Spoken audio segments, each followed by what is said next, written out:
الحمد لله نحمده ونستعينه ونستغفره ونؤمن به ونتوكل عليه ونعوذ بالله من شرور أنفسنا ومن سيئات أعمالنا من يهده الله فلا مضل له ومن يضلله فلا هادي له ونشهد أن لا إله إلا الله وحده لا شريك له ونشهد أن سيدنا وحبيبنا وشفيعنا وسندنا ورحمتنا ومولانا محمدا عبده ورسوله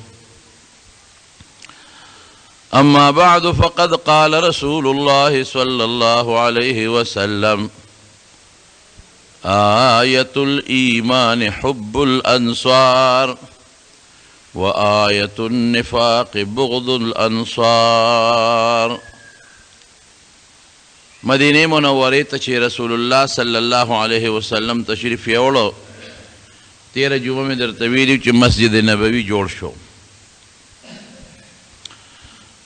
نو انصار د مدینه خلکو ته به مخکې ابن قیله وی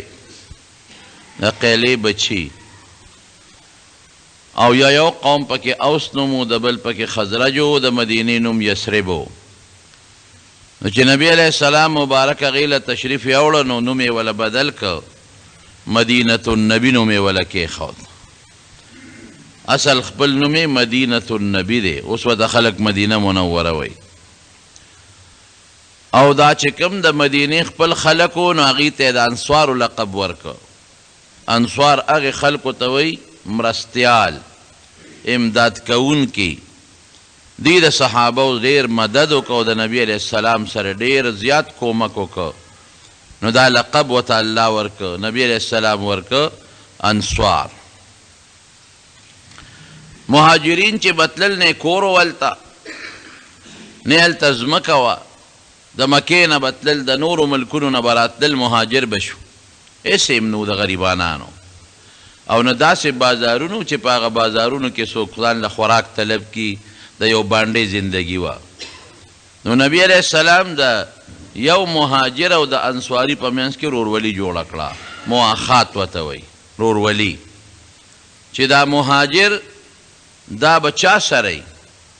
نو انصارو به وی صاحب مال راکا. یو مهاجر به راتله وی دا مال راکا، ما سره به میلمه. بل به وی دا مال راکا، بل به وی مال راکا. دومره قرباني د مدینې خلکو ورکړې د انصارو چې تاریخ کې به څوک دومره قرباني ورنه کړي. نبی علیہ السلام ولا قراندازي وکړه، د ده په سر قراندازي شوه.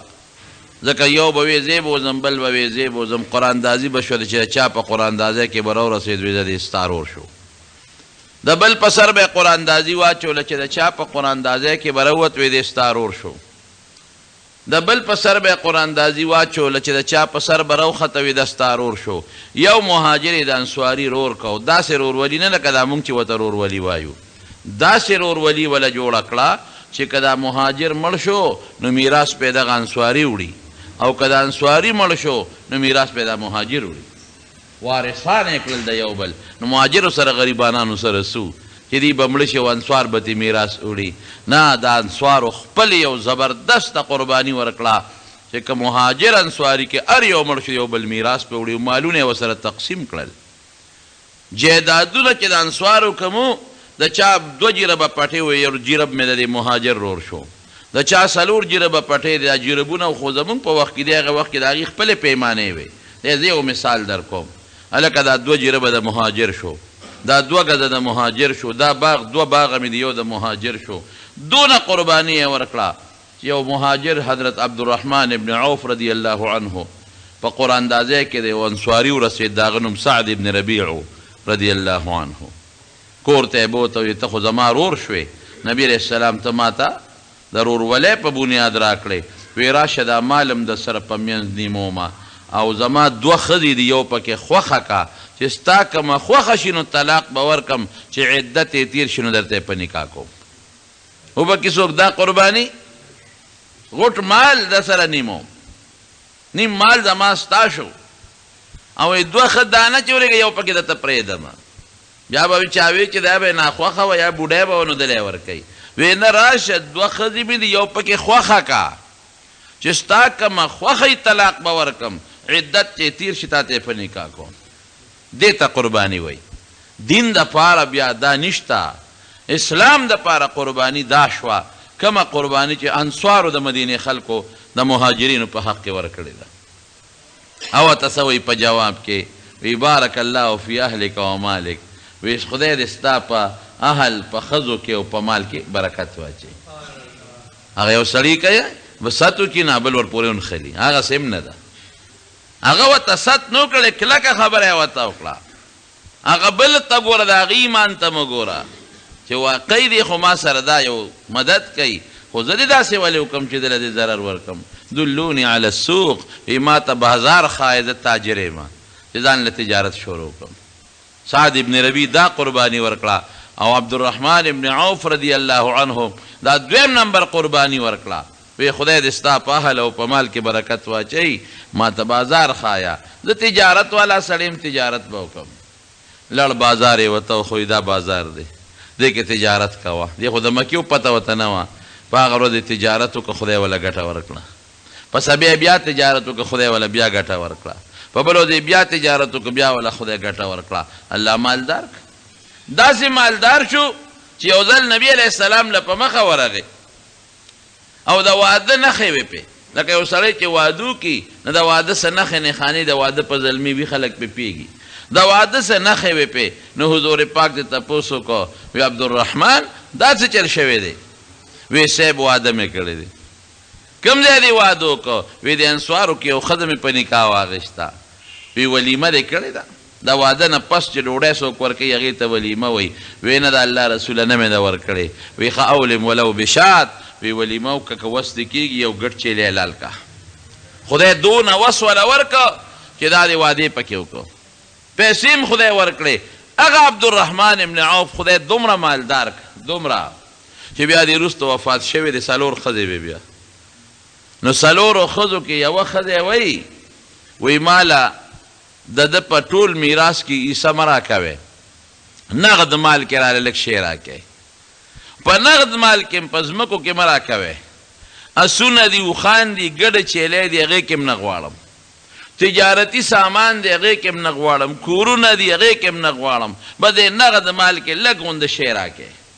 زما رونو چې ښځې 4 وي او د سړي بچي وي نو 22 حصه د یوې ښځې کېږي 22 حصه ډېر معمولي شی شو که نه ځکه 8 به په 4 تقسیمې نو د یوې ښځې 22 حصه شوه لیکن دې له چې نغد لږ غوندې شی ورکړه نو 80,000 اشرفۍ وله ورکړې 80,000 دیناره د سرو زرو اشرفۍ وي د سپینو زرو نه ډېر لوی قیمتي دی دی لږ شی ورکړه دونه مال خدای عبدالرحمن ابن عوف له ورکړه ولې هغه قرباني وکړه هغه انصاري ملګري مال هم د سره نیمو او ښځې هم د سره یو در کوم ده د هغې مقابله کې داسې ښکلی جواب ورکوي خدای دې ستا مال او اهل کې برکت واچوي الله وی ده ته خو د برکت دوا وکړه او دغه دې ښځه رې قبوله نه کړه او دا مال دې قبول نه کړه خو زه هر څه خو د ما په لاس کې دي که نه ګوره چې در کوم یې او که نه در کوم ښځې وله 4 ورکړې او مال یې دونه دولت ورکړه دونه قربانۍ ورکړې انصارو د مدینې د مهاجرینو په حق کې چې د هغې تاریخ په مثال پیدا نه کړي کله چې فتح شروع شوې د بنو نذیر او دا مالونه غنیمتونه رالل نو نبی علیه السلام مبارک څه چل وکړو انصار او مهاجر یې کینول وی راشه چې دا ځمکې د باندې تقسیم کړم خلک ځمکې د څونه خوشحالېږي نن یو مرله چې قیمتي ده د هغه وخت کې هم قیمتي وه دا نه چې ګنې ځمکه اوس قیمتي را پښتانه وي ځمکه مور ده وایي مور هر وخت قیمتي وي د هغه وخت هم قیمتي وه نو حضور پاک وی راشه چې دا ځمکې د باندې تقسیم کړمه انصارو څه وی وی نه د الله رسوله مونږ له یې مه راکوه دې مهاجرو له ورکړه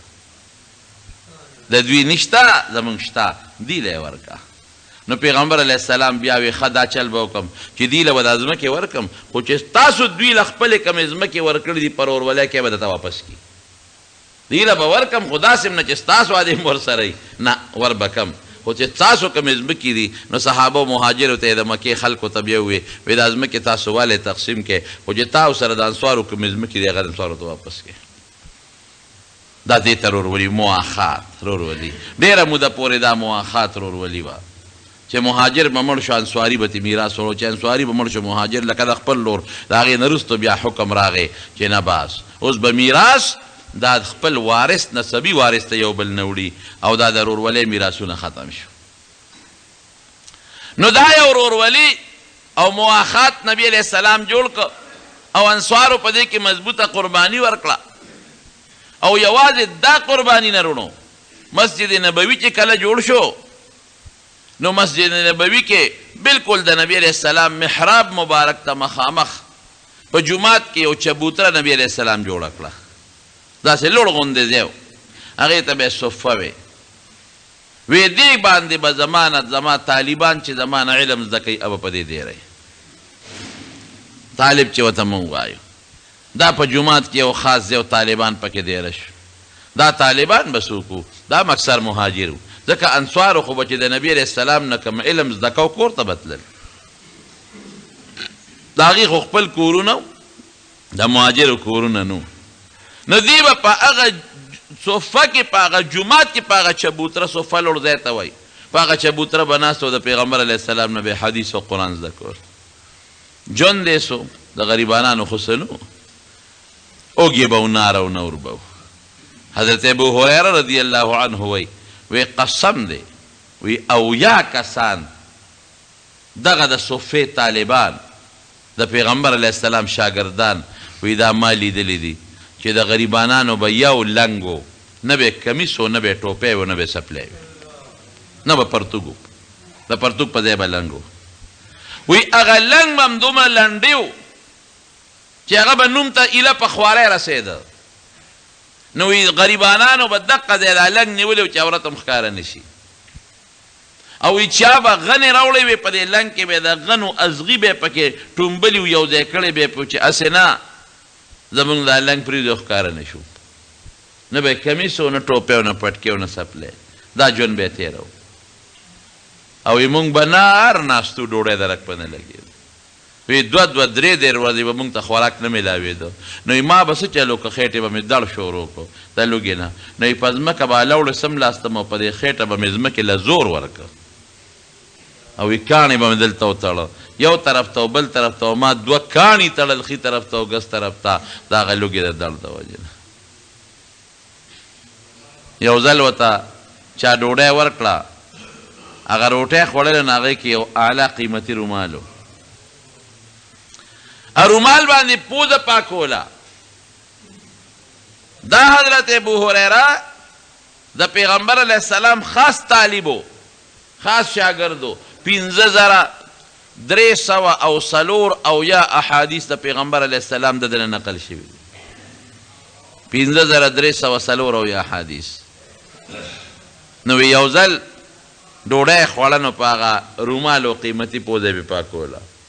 وی واه واه ابو هریره په دې رومال کې پوزه سونی وی رایاد مې شو هغه وخت چې د پیغمبر علیه السلام د منبر او د محراب په منځ کې به د لوږې د لاسه بېهوشه پروت و وی خلک به رالل زما دې سر له به یې لتې ورکولې چې ابو هریره لیونی دی لیونیانو له خلک شاټونه ورکوي وی زما دې قسم په خدای وي که زه به لیونی یم د لوږې د لاسه او بېهوشه پروت وم نو وی جړل دومره یې وجړل چې هغه ډوډۍ ترې پاتې شوه هغې ونه خوړم او یو ځل ډېر زیات اوږې شوم ما وی چې نور صبر نشته یخ خدای او څوکم نو د جومات هغه دروازه چې خلک به پرې د مانځه نه پس په زیات تعداد کې وتل هلته کېناستم ودرېدم که د چا را باندې رس وسوځېده ډوډۍ لی بوتلم سوال خو منه دی سوال خو به یې نه کوو وی حضرت ابوبکر صدیق را تیر شو وی ما ته د یو آیات تپوس وکړو وی د دې کې مې آیات ماله د هغه نه ښه راته خو دې کې مې غرض دا و چې دې ما ته متوجه چې زما حالت وګوري او کور ته مې ډوډۍ لچته بوځي خوله مې ورته ګډوله ځان ته مې را متوجه کو خو هغه هم نیغ تېر شو هغه کره څه وله نو وی دې کې حضرت عمر راغی ما هغه آواز ورکړه چې یو آیات تپوس ته نه کو وی دا غرض مې پکې نه و ما له آیات د هغه نه ښه راتله غرض مې دا و چې دې ما ته وګوري زما دا حالت څه کې چې ته کور ته مې بوځي نوړی ډوډۍ راکړي وی هم تېر شو څه ونه وکړل وی دې کې نبی کریم صلی الله علیه وسلم تشریف راوړ وی چې دې ولیدم ما ته یې وکتل فورا یې راباندې آواز وکړه باهر ابو هریره تی ما وی راځه الحق وینا راځه وی ورپسې روان شوم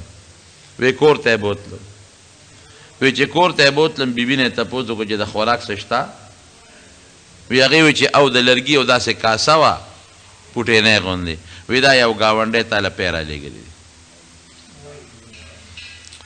وی ما ته نبي علیه السلام وفرمایل چې ابو هریره ورشه د صفې طالبانو ته آواز کړه چې تاسو نن د پیغمبر علیه السلام میلمانه یې وی ډېر ګیلمن شوم وی ځکه د صفه کې به کم از کم اویا کسان او د 300 پورې کسان ناستو ګیلمن شوم ډېر چې د الله رسوله ما ته وګوره کاڼې مې تړلي دي وږې مه او خېټه مې داسې ده چې ور پرېوتې ده او دا یو کاسه پی دي نو چې د صفې خلکو ته آواز کمه او په دې م پویومه دا هم راته پته وه چې نبي علیه السلام به چې چا تقسیم کو خدمت به کو نو هغه له به په اخره کې ورکشی ورکو نو ما ته پته ده چې دا خلک په ما را بلي خدمت به په ما کوي نو ما له به اخر کې را کوي نو یقین نه دی چې ګوټم راته پاتې شي دا خو د یو کس پی دی یو کس به اوس کی یا به دوه اوس کی زاړو دوه دی اوس کی یا درې دی اوس کی نو دا اوسل او یا 300 کسانو ته کم ځای رسېږي نو وی ډېر ګیلمن شوم چې دا خدای رسول وږي خو زه یم نو ډېر وږي یم د ګرځېدو طاقت مې نه لري خېټه مې دړ کوي او ته وایې چې دا صفې والا راوغواړه خو د پیغمبر علیه السلام خبره وه هغې کې خو موږ دویمه نه شوه کولی وی لاړم صفې والا چې څومره طالبانو صحابه کرامو هغې ته مې آواز وکړه چې راشئ نبي علیه السلام هم غواړي د هغې غریبانانو د خوراک به څو اسم نه د هغې به دا چې یو پړی به اویزان دو پړی په دې صفه په دې چت کې نو انصارو به د کجورو غونچک راوړه هغه پړي کې به اویزان که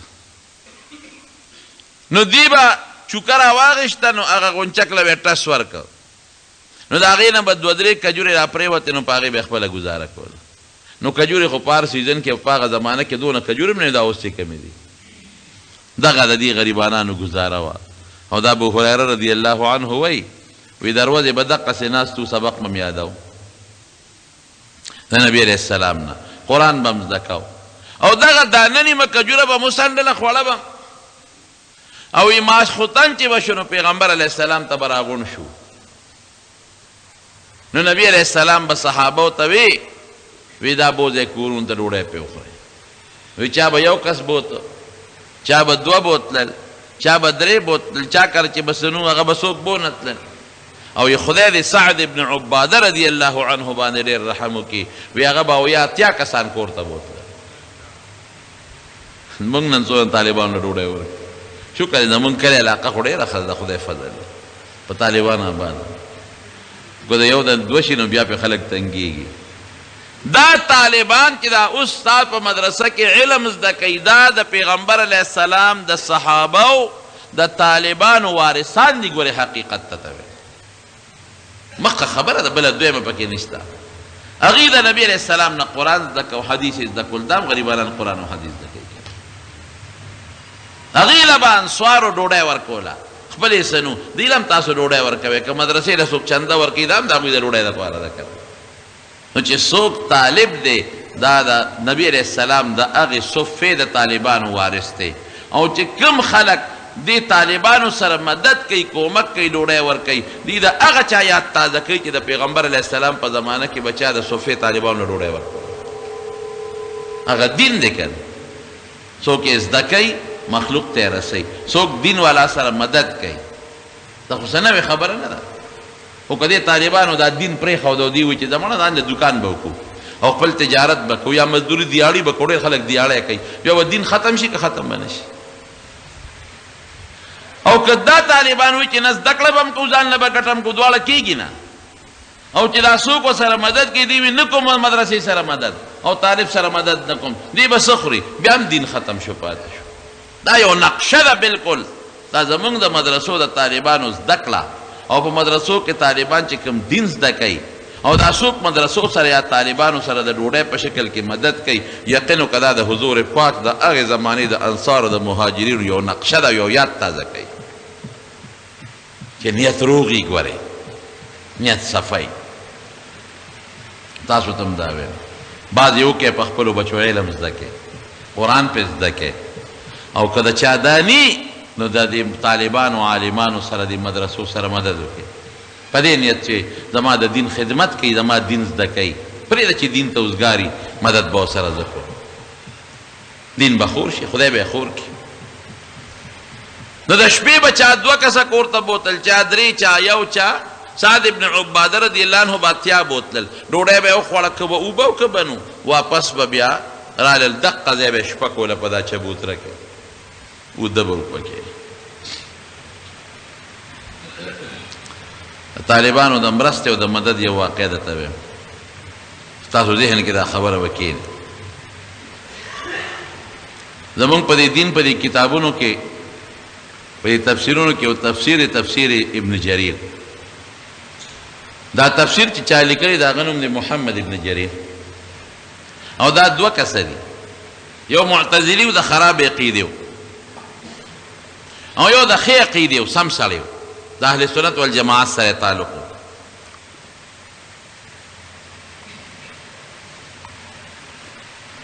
دا چې کوم د اهل سنت والجماعت سره تعلق و دی خپله واقع لیکي و یو زمانه کې په هندوستان کې مونږ د یو استاد جي نه درس وی سبق هم ترې زده کوو لکه اوس الحمدلله زمونږ د طالبانو چې څه زده کړل دستاربندي تېر اتوار وشو خدای کامیاب کړل او خپل وطن ته لاړل وی دغه رنګې مونږ لګیو د خپل استاد نم سبق زده کوو نو د کال په دې منځ کې را سره خرچه خلاصه شو و زمونږ په دې وطن کې یو خلک طالبانو له ډوډۍ ورکوي په دې پنجاب کې یا په دې دغه کې هندوستان کې دا د وظیفو رواج نشته نو چې خرچه خلاصه شو نو مونږ ملګرو مشوره ده وکړه چې دا کلي ته به لاړ شو وطن ته د مور پلار ملاقات به مو کوو او خرچه به ځان سره راوړو نو دا باقي سبق به بیا پوره کړو وی بسترین په اوږه کړه چې د جومات نه ووتو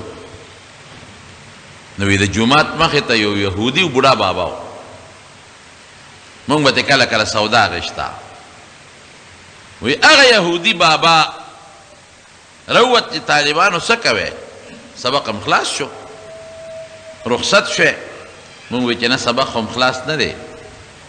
وی څنګه ځې مونږ ورته وی چې خرچه خلاصه شوه زه وطن ته چې خرچه راوړو نو دا باقي سبق به بیا پوره کړو وی ښه د خرچې د مخې تاسو ځای سبق هم پوره نه دی مونږ وی او وی ځای جومات ته او چې څومره خرچه په تاسو کېږي زه به درکوم ځای خرچه به زه درکوم وی مونږ یو بل ته وکتل چې د خو ساتو که نو ابن وی خدای را سره خو کا او مهرباني وی چې نه نه مهرباني و دا پرېږدی ځای جومات ته مونږ یو بل ته وکتل چې دا خو یهودي دی مسلمان نه دی همون خود مسلمانان یو طالبان یو دی په موږ څنګه خرچه کوي وی پوه شوه بابا وی هغه وی چې تاسو ولې سوچ کوئ ستاسو هم په یو آسماني کتاب باندې ایمان دی چې قرآن شریف دی او د هغې خدمت کوئ او زمان په یو آسماني کتاب ایمان دی چې تورات دی نو کتاب ستاسو هم آسماني دی او زمان آسماني دی نو زه خالص د الله د رضا دپاره په تاسو خرچه کوم او یا بسترې زمونږ نه واغېشتې او په خپله جومات ته یې وړې رالی پرانېستې ډېره ښه وی بس زمونږ چې به څه خرچه لګېدله د دوکان ته به تلو راوړه به هم دی وی کال هم پوره که او سبق هم خلاص که چې سبق خلاص شو رالو وله بابا ترې هغه خپل کتاب وګوره که په مونږ دې څونه خرچه کړې چې مونږ کلي ته لاړ شو چې درته یې راولېږو وی بچې ما خو هغه خرچه لیکلې نه ده بابا ولې ما خو د الله د رضا دپاره په تاسو خرچه کړې زه په مخامخه ډېره ښه ده لاړو. دا ابن جریر طبري رحمه الله وایي چې ډېره زمانه تېره شوه و یو ځل زه سره د یو څو ملګرو حج ته لاړو د بیت الله وی طواف هم کو چې دا کوم ځای خلک طواف کوي دې ته مطاف وایي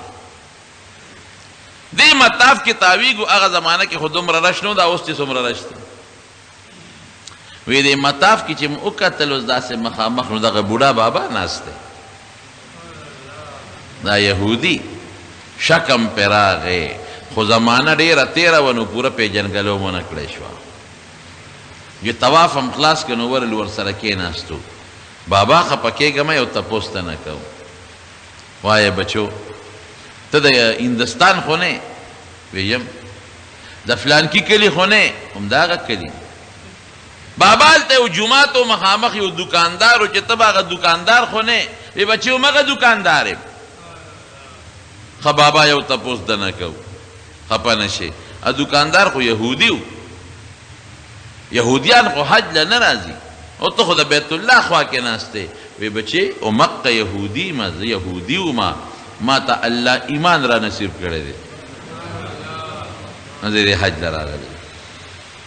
تاسو څوک یې چې دونه د نږدې نه مې پېژنې زما نسب درته معلوم دی څوک یې مونږ وی مونږ هغه طالبان یو چې په نیم کال کې را سره خرچه خلاصه وه سبق نیمګړی پاتې کېده او تا را باندې خرچه وکړو زمونږ هغه سبق الله پوره کړ وی دونه خوشحاله شو چې د خوشحالۍ نه وجړل او را پاسېده او مونږ ته را تر غاړه وته او وی بچې ستاسو د مخه ماته الله ایمان را کړی دی بابا هغه څنګه وی په کومه ورځ چې تاسو رخصت شوې په هغه شپه ما خوب ولید ودیم او په خوب کې مې یو نوراني چهره ولیده یو انسان مونږ کره راغی داسې خشته مخ یو چې د دې مخ نه داسې رڼاګانې ختې وی زه د اندازې نه پوه شم ما خو پېژنده نه خو د اندازې نه پوه شم چې دا د مسلمانانو پیغمبر دی وی ما ورمنډه کړې میں حضرت تاسو مونږ کره څه کوئ وی راته وفرمایل چې تا زما د دین د طالبانو مدد کړی دی نو تاله زیر در کوم خوشخبری در کوم د الله په کتاب کې ستا د ایمان او د جنت د تلو فیصله شوې ده وی ډېر خوشحاله شم وی راویښ شم ښځه مې وړقوله چې اوس خوب ورته وویم چې داسې ناشنا خوب مې ولید وی چې ښځه مې وړقوله ښځه ماته ویې سړیه ولې دې راویښه کړم مې ولې اوس ما ورته خوب نه دی ویلی وی د مسلمانانو پیغمبر مې په خوب کې ولید منکر راغی او د دې مخ نه داسې پلوشې او رڼاګانې دي مې حضرت منکر څه کوې وی تاله زیری در کوم زما د دین د طالبانو مدد دې کړی دی د الله په کتاب کې ستا د ایمان او د جنت د تلو فیصله شوې ده وی زمونږ په کور کې 14 کسانو په دا یو شپه په دې یو ټیم کې 14 واړو دا یو شان خوب لیدلی دی وی سار لاړو ستاسو هغه ملا صاحب لا او د هغه په لاس کې ملاس ورکو بیعت هم ورسره وکړو خدای پاک ایمان را نصیب کړو تمارونو عقلي خبره به درته وکړم دا دین چې دا مونږ او تاسو په کوم دین کې داخل یو چې اسلام او شریعت ورته وایي دا دین د چا دی دا د الله دی الله د دې دین دپاره پیغمبران او د پیغمبرانو نه پس د هغه خلیفګان عالمان راولېږل دې دپاره چې دا دین رک شي امت ته ورسېږي او دا خور شي نو چې څوک د خدای چې زما د یو مشن څوک خدمت کوي نو زما به خوښي کې به نه خو دې سیاسي پارټو ته وګوره که چې د یو سیاسي لیډر د پارټۍ څو خدمت کوي نو اته قرباني کوي ته نه قرباني کوي دقه رنګې چې څوک د الله د مشن د الله د دین د پیغمبر د مشن د پیغمبر د دین خدمت کوي نو الله به خوشحالېږي که به نه خوشحالېږي نو دا دوه ډلې خدمتګار شو یو هغه ډله ده چې هغه د طالب په شکل کې لګیا د علم حاصلوي قرآن زده کوي او دین زده کوي او بل ته یې رسوي دویمه هغه ډله ده چې د مدرسو سره د طالبانو سره د عالمانو سره مدد کوي ولې چې د دوی دا ګاډې په ځای ونه درېږي که دوی ځان له دوکانداري کوي ځان له تجارت کوي خو بیا خو د دین خدمت نشي کولی زه به ورسره مدد وکړم، ته لږ یو څه کار کوه، زه به درسره مدد وکړم. داسې مثال دی، زه یو مثال درکړم، لکه یو سړی دی په سترګو په دغه باندې شل دی په خپو باندې، او بره میوه وې ځان دره، ته هغې ته رسېدی نه شي. دې شل ته وې راشه چې په اوږه دې کړم نو میوه روشو کوه، زما لاس خو نه وررسي، ستا خو خپې نشته، او هغه شل دې په اوږه کوه، مخامخ دې دې میوې ته اوچت کوه، هغه میوه روشو کوله، نو په دې میوه کې د دواړو حصه شوه که نه شوه؟ د هغه شو کوونکي م حصه شو چې چوچت کې د هغه م پکې حصه شوه. دقه رنګې چې د علم د قرآن او د حدیثو څوک خدمت کوي د هغه میوې شو کولو والا دی، او چې څوک ورسره مدد کوي، مدرسې سره تعاون ورسره کوي، دا هغه اوچتونکی دی. نو په دواړو په دین کې حصه شوه. نو څوک طالبانو په صفه کې به دېره و د پیغمبر علیه السلام نه به دین زده کو، ابو هریره او د هغه ملګري، او نور خلکو چې چا به تجارت کو او چا به هغسې زده کړه نه شو، زده کړه ټولو کوله. ګورې دا ټول انصار مهاجر ګوره ټول طالبان دي، ټولو دین زده کړی دی، یو هم پکې پاتې نه دی، خو چا زیات خدمت کړی، چا ولا د ډوډۍ خدمت هم کړی دی. دا یو نقشه ورونو. حضرت عبدالله ابن عمر رضی الله عنه فرمایي یو ځل ډېر وږی شوم، دا عجیبه خبره ده ته وکړم، او ډېره زیاته یخني به کېده، ځکه د مدینې منورې موسم څه عجیبه غوندې موسم دی، خدای پاک دې ولې تاسو بوتلی کړي. داسې موسم دی د مدینې، یو وخت به ګرم وي، یو وخت به دومره یخني شي چې بنده وي خدای اوس چېرته کوټ واسکټ و چې مې واچولي. یو کال ډېره زیاته یخني به ما ته چا ټلیفون کړی نو ما ځان سره واسکټ یوړو.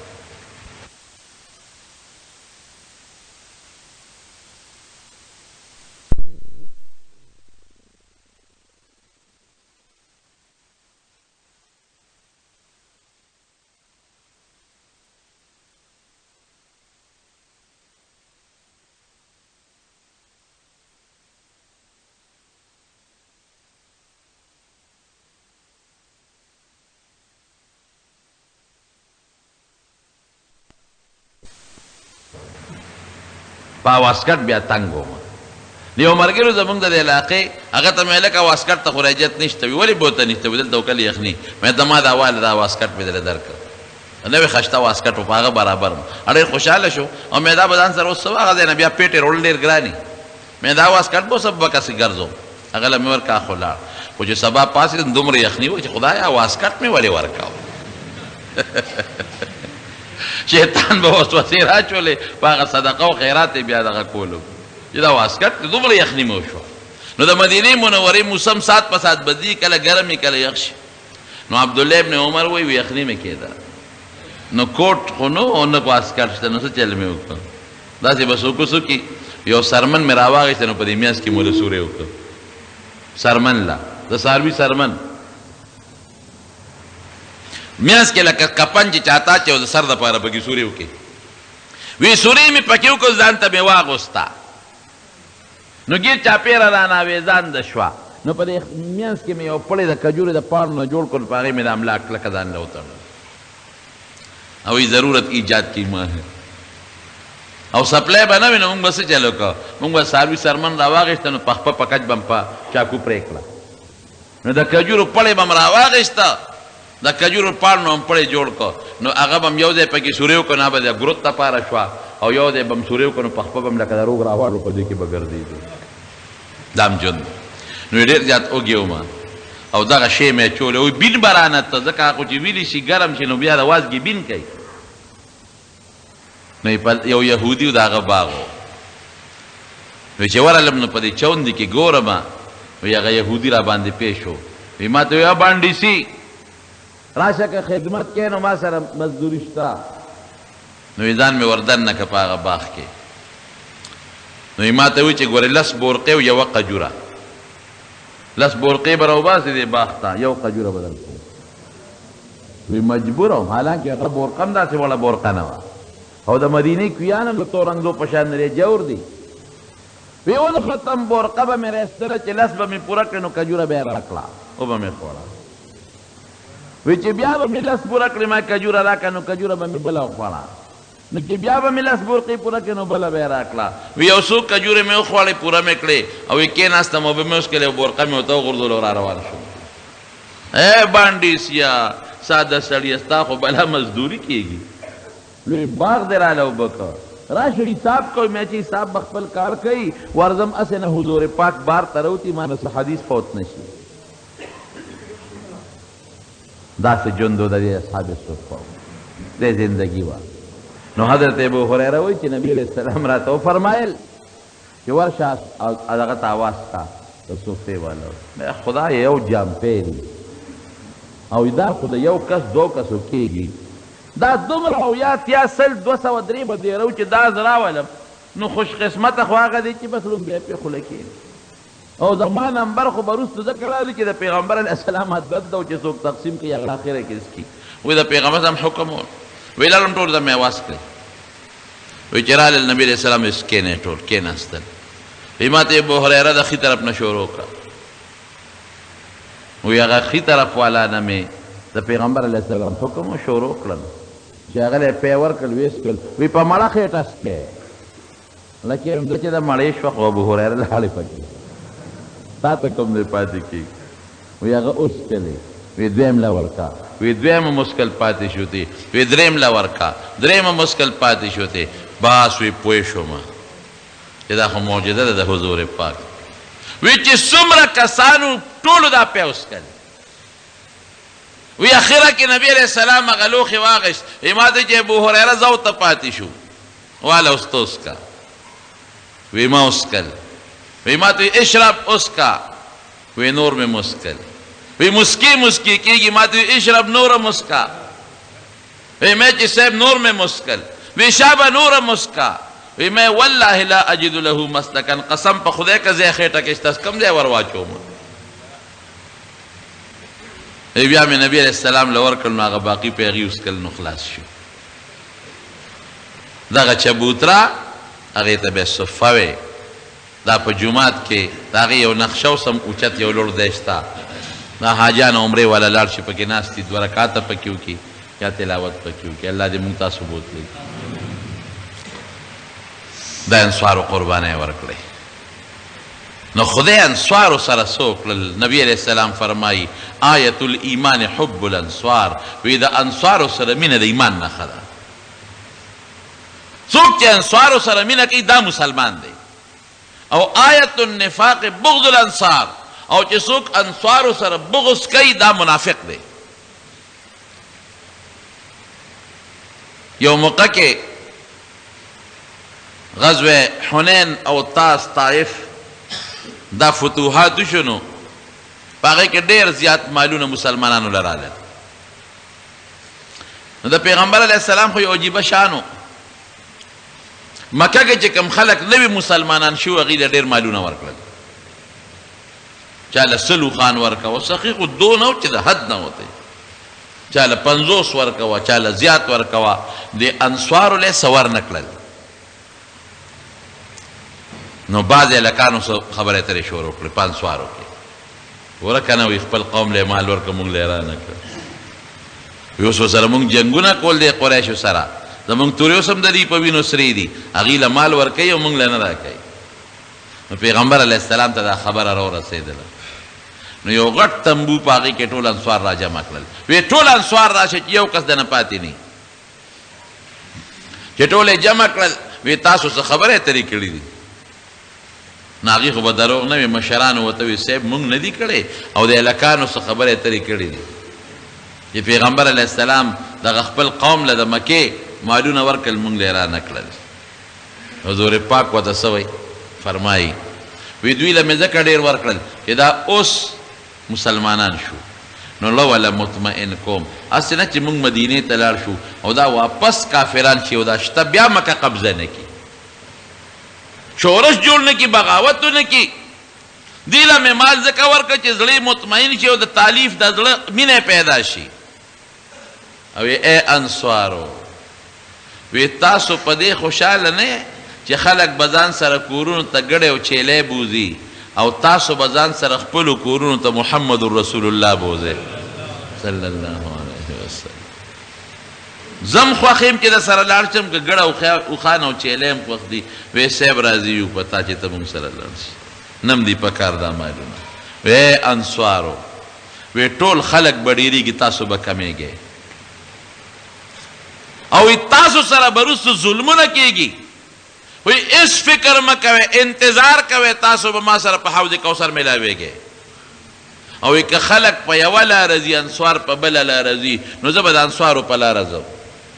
که خلق په یو دره کې ځي انصار په بله دره کې ځي زه به د انصارو په دره ځم او که هجرت نه وي زه مدینه کې پیدا وي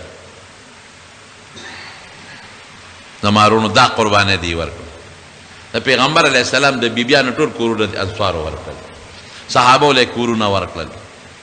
دا د مدینې منورې د هجرت نه پس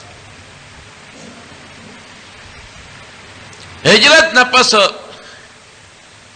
په مکه مکرمه کې چې نبی علیہ السلام مبارک به مونځ کو نو په داسې طریقه به یې کو چې مخ بیت الله شریف تم راشي او بیت المقدس تم راشي چې مدینې ته لاړ نو بیا د الله په حکم یې بیت المقدس ته مونځ شروع کړو دې دپاره د یهودیانو سره په پخوانو کتابونو کې دا لیکلی شوي وو چې د آخر زمانې پیغمبر به دواړو قبلو ته مونځ کوي هم به بیت المقدس ته کوي هم به بیت الله ته کوي نو چې هغې ته پته ولګي تقریبا 14 میاشتې نبی علیه السلام بیت المقدس ته مونځ وکړو نو په دویمه هجره کې د شعبان په میاشت کې غالبا په 15مه نبی علیه السلام د یو صحابي تپوس ته تللی و مسجد د بنو حارثه ورته وایي اوسنی نوم یې مسجد قبلتین دی هلته تللی و نبی علیه السلام د ماسپښین لمونځ کو خو د خدای نه به یې دا سوال کو نبی علیه السلام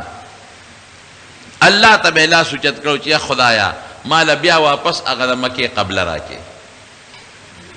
بیت الله خو بیت الله دی که نه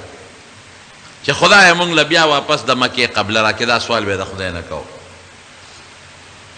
نو صحابه په دې باندې پوه وو چې د نبی علیه السلام دعا خو خدای قبلوي نو دا قبله به بدلېږي دا هغه صحابي تپوس یې کو نو د ماسپښین وخت شو نو په هغه مسجد د بنو حارثه کې نبی علیه السلام د ماسپښین لمونځ وکړو نو 2 رکعاته مونځ یې بیت المقدس ته کړو چې جبریل علیه السلام وله راغی وی دا فول وجهک شطر المسجد الحرام وی بیت الله ته مخ کا نو نبی علیہ السلام صفونو کې لاړ هغې طرف ته ودرېده او قوم مخونه واړو ورپسې شا کړه نو 2 رکعاته بیت الله ته وکړل او 2 رکعاته بیت المقدس ته کړي وروستني 2 رکعاته بیت الله ته وکړل اوس هم حاجیان چې لاړ شي نو هلته هغه جومات ته ځي مسجد قبلتین ورته وایي او په هغې کې عموما خلک د برکت دپاره یو 2 رکعاته مونځ کوي نو مخکې چې زه تللی وم دقسې محراب د ډېر مزیدار بیت الله ته مخامخ او د دې اپوزیټ الټه سایډ ته مخامخ لکه دغه دروازه چې ده دغې سایډ باندې محراب خو نو خو آیاتونه یې پې لیکلي وو قد نرى تقلب وجهك في السماء فلنولينك قبلة ترضاها فول وجهك شطر المسجد الحرام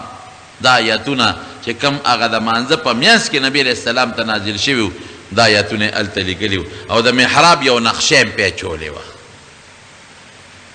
بیا چې زه لاړم دوباره نو هغه محراب هغه نقشه هم نه وه هغه آیاتونه هم لر کړي وو او د هغې محراب په ځای ګیټ کلاو کړی دی نو یو بوډا بابا او څوکیدار هغه نه مې تپوس وکړو نو ما ته وی حکومت دا دغه وکړو چې دا بند کړې مې دا ولې وی خلکو به دې خوا مونځ کوو بعضې برالل چې نبی علیه السلام دې خوا کړی مونږ هم داسې کوو لکه نبی علیه السلام خو چې کو هغه وخت کې دا قبله اوس خو قبله نه ده نو دا قبله بدله شوه نو یهودیانو پراپیګنډې شروع کړې کله یو خوا منځونه کوي کله بل خوا منځونه کوي الله وی ګوره اصل خبره قبله بیت الله یا بل شی نه دی اصل خبره د خدای د حکم تابعداري ده بس دا خو د خدای حکم دی کله د داسې مونځ کوه داسې به کوې دې خوا مونځ وکړه ټیک ده د خدای چې څه حکم یې هغسې به کوو دویم دا کار وشو دریم یو بل کارو شو چې هغه اذان او د اذان ابتدا په مکه مکرمه کې خو منځونه دی پټ کول چې مدینه شریفه ته لاړل نو جمع شروع شوه مسجد قباء کې هم شروع شو په مسجد نبوي کې هم شروع شوه خو بانګ نو یو ځل نبی علیہ السلام صحابه د ماسخوتن د مانځه نه پس کېنول میټینګ دپاره وی کېنئ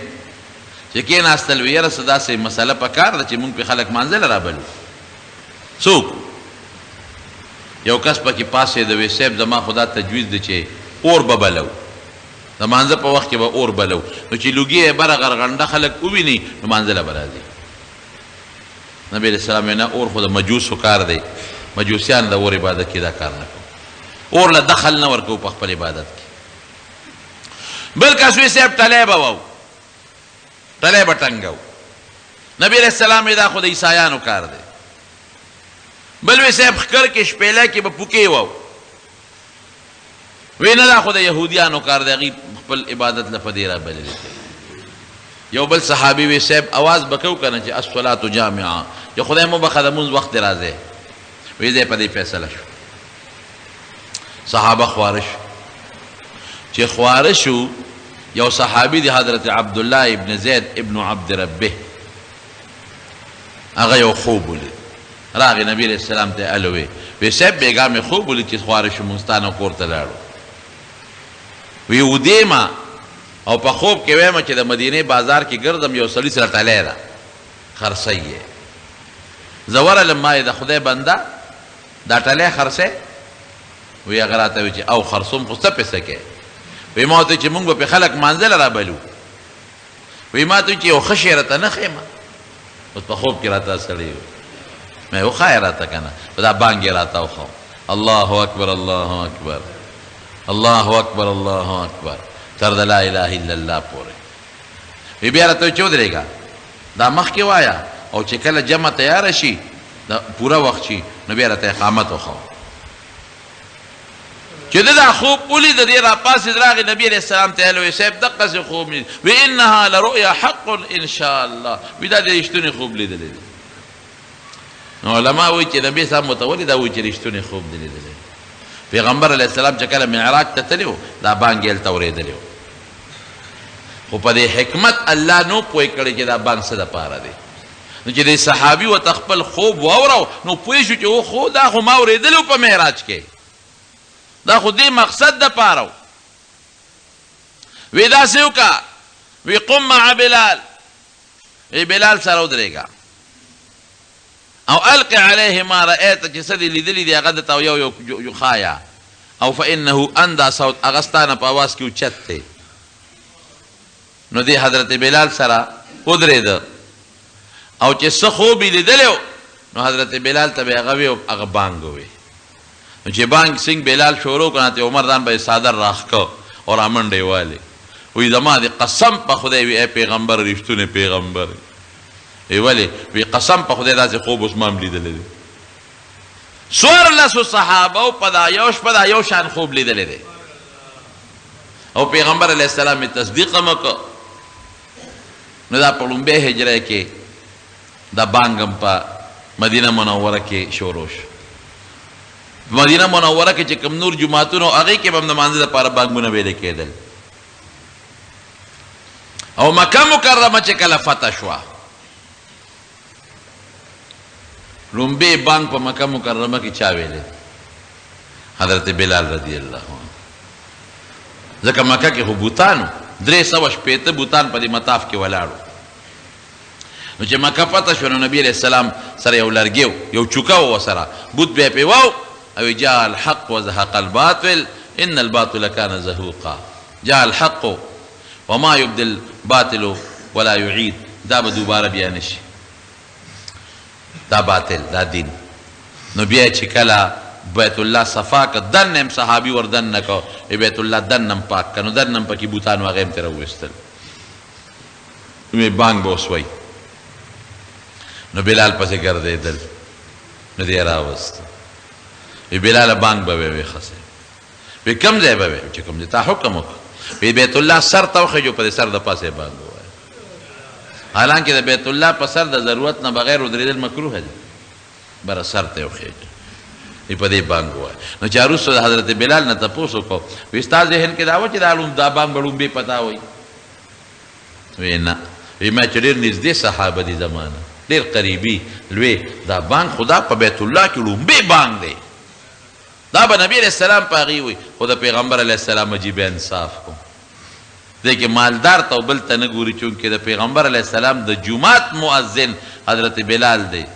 غریب دی د رنګه تور دی جبه کې لکنت دی خو دا هغه ځای مؤذن دی نو دا ډیوټي هغه ته وسپارل او بیا چې صحابه لاړل د مکې مکرمې نه یو بل صحابي دی حضرت ابو محذوره رضی الله عنه هغه ته بیا د مکې مؤذن هغه مستقل جوړ کړ هم یو عجیبه داستان دی چې نبی علیہ السلام په لار را تېرېده واپس حنین او تاس فتح شو راته د مکې خوا کې یو ځای کې پړاو کړی و دمه کړی وه نو حضرت بلال بانګ وی د ماشومانو پیښې کولې نو واړه خو هر څه کوي که نه چې څنګه هغه اوازونه کول دې وړو هم پیښې کولې واړه د دې کلو خلک چې کمل ته کم کلي وو نو نبي علیه السلام صحابو ته دا واړه راونیسئ نو وړو منډې کړې نو یو کس یې پکې راونیو نور خو کورونو ته وتښتېدل یو یې پکې راونیوه دا ابو محذوره رضی الله عنه نو چې دې څنګه راونیسته نبي علیه السلام ته پیش کوي صاحب دا یو هم پکې راونیو باقي کورونو ته وتښتېدل پیغمبر هم هغه بچې وي چې دا پیښې د مؤذن کولې چا به وایه نو هغه وی الله اکبر الله اکبر الله اکبر الله اکبر اشهد ان لا اله الا الله اشهد ان لا اله الا الله اشهد ان محمد رسول الله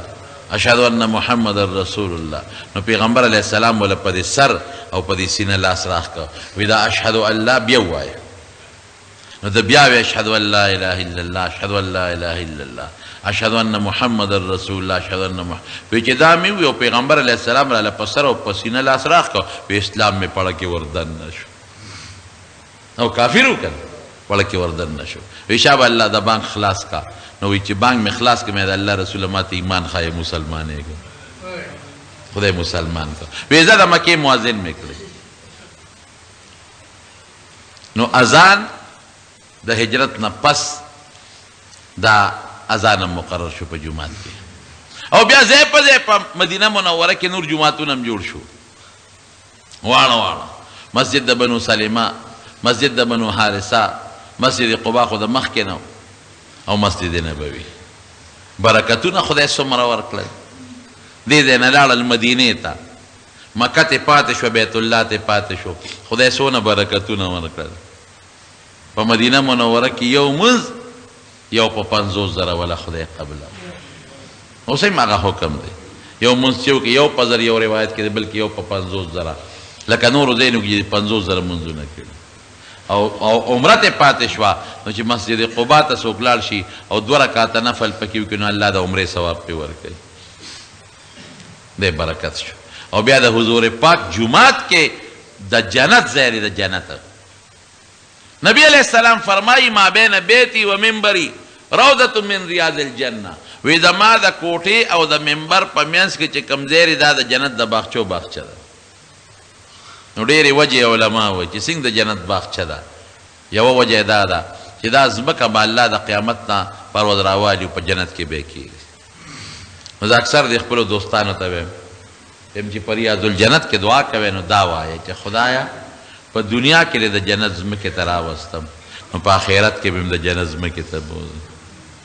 او زما منبر د حوض کوثر په غاړه پروت دی د قیامت پر ورځ به دا منبر او دا ځمکه خدای والي د حوض کوثر په غاړه به کېږي قیمتي ځای نه دي چې سړی پکې مونځ کوي او لږ سوچ سره مونځ کوي نو د پیغمبر علیه السلام زمانه و هغه یاد تازه کېږي چې دا هغه ځای و چې حضور پاک په پکې ناست و مونځونه به یې پکې کول جرګو سره ملاقاتونه به پکې کول صحابه به پکې ناستو تلاوتونه به پکې کول حضرت جبریل براته فرشتې براته ملاقاتونه به پکې کول مدینه منوره ډېر مبارک ځای دی خدای دې ورته موږ تاسو بوتلي او په بعضې ستنو یې لیکلي دي استوانه ابي لبابه استوانه السریر استوانه الحرس استوانه المخلقه په بعضو لیکل هم شته نو رښتیا خبره کوي چې چا کې ایمانی کنه او د پیغمبر علیه السلام محبت او عشق پکې وي د مدینې خاوره به ورته د جنت خاوره ښکاري او مدینه منوره به ورته ډېره برکتي ځمکه ښکاري او دارنګې مکه مکرمه چې زموږ د بیت الله ورسره تعلق دی دا څو خبرې مې د نبي علیه السلام د سیرت په باب کې د هجرت نه پس د سیرت بیان مې شروع کړو چې د هجرت نه پس د نبي علیه السلام مبارک څه حالات وسو د هغې بیان درته وکړو رب العالمین دې زموږ نه رضا شي خدای چا چې د دین دپاره محنت کړی دی که انصار دي که مهاجرین دي او که په دې زمانه کې د هغوی یاد څوک تازه کوي الله د آخرت لوی مقامات او درجې وله ورکړي دو کې مریضانو ته چې الله وله شفا ورکړي څوک قرضداران قرضونه اخلاص کړي الله که څوک په پریشانو په ټینشنونو کې مبتلا دي خدای هغه پریشانۍ ټینشنونو په خوشحالو باندې بدل کړي بعضې دوستانو په ټیلیفون دعاګانې غوښتې دي دعا الله چې څه حاجتونه دي وله قبول کړي بعضې دوستان زموږ لرې لرې ځای نه راغلي دي خدای ته د زړه حاجتونه پوره کړي یو مر میلمه شب قدر راغلي دعا غواړي الله ته وله دعا قبوله کړي خدایه زموږ د پیغمبر علیه السلام وروړلی شوي دین نصیب کړي الله د ګناهونو نه په امان کې وساتې که کم کړي تې راته معاف کړي الله توبې م قبولې کړي خدای ته زموږ نه راضي شي الله د مسلمانانو اتفاق نصیب کړي خدای که د چا منځ کې روانې بغضونه دشمنۍ وي پر هغو باندې بدلې کړي د دنیا او د آخر خیر او ګټې م نصیب کړي او د دنیا او د آخر د شرونو د فتنو نه م په امن کې وساتې آخر وخت کې م په خولې دا کلمه نصیب کړي چې لا اله الا الله محمد رسول الله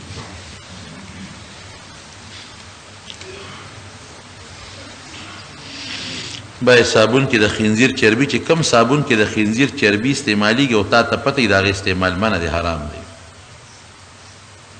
بعضې سپری کې پرفیوم دا ما تپوس کړی دا کم پرفیوم کې چې دا کم الکوهل دی که نه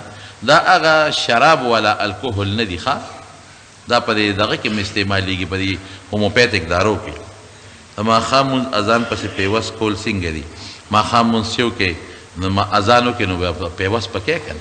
لږه معمولي غوندې وقفه زموږ فقهاو لیکلې ده چې داسې لږه غوندې په قدر د یو دریو څلورو تسبیحاتو لږه غوندې وقفه وکړه چې دا باغ دي وي چې څوک یې ووري چې هغه جومات ته راشي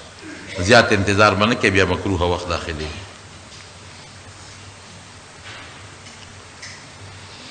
یو زنانه اپریشن په دوران کې یو میاشت روجې خوړلې دي او به څه کوي چې جوړه شي دا روجې به نیسي که دا زنانه ځوانه وي نو چې جوړه شي دا روجې به نیسي او که په دې بیمارۍ کې مړه شوه په روجو یا قدرت پیدا نه شوې سم پې نشته او که دا زنانه بوډۍ وي نو دا به فدیه ورکوي دی باندې پوه نه شم چې تاسې لیکلي په دې دویم سوال دې پوه نه شم د نوم یې لیکلی دی خو زه پوه نه شم او دا حلال دی تاوس خو حلال مرغه دی دا هم څه دوستان دي هغې بیماران دي دعا غواړي دا دې وله دعاګانې قبولې کړي گرانو مینوالو زمد دکان پتا یاد درئی سرائیدین اسلامی کیسر اینڈ سٹڈی سنٹر حنیف اللہ اینڈ قدرت اللہ دکان نشترآباد براستہ مدینہ مسجد نس سکندرپورہ چوک پشاور موبائل نمبر 0301 8891 دوبیر دیا نمبر 0345 یا بلال خفو زکر چغی فریادونا کوي زړی دردونا کوي دا مدینه نظر روان دی او دا مدینه نظر روان دی او بلال خفو زکر چغی فریادونا کوي زړی دردونا کوي دا مدینه نظر روان دی او دا مدینه نظر روان دی او هجر زړه باندې انبار دی سوچ ملګری د خپل یار دی هجر زړه باندې انبار دی سوچ ملګری د خپل یار دی او ناسته ولاړه باندې هر وخت سوچونه کوي زړه دردونه کوي دا مدینه نزی روان دی او دا مدینه نزی روان دی او بلال خفاو زکه چغې فریادونه کوي زړه دردونه کوي دا مدینه نزی روان دی او دا مدینه نزی روان دی د شام په لور روانېږي اوښکې سترګو کې بهېږي او د شام په لور روانېږي اوښکې سترګو نه بهېږي دشت مېرې دي د شپې ورځې منزلونه کوي زړه دردونه کوي دا مدینه نزی روان دی او دا مدینه نزی روان دی او بلال خفاو زکه چغې فریادونه کوي زړه دردونه کوي دا مدینه نزی روان دی او دا مدینه نزی روان دی شام ته چې لاړلو بلاله خوب کې محبوب د ذوالجلال شام ته چې لاړلو بلال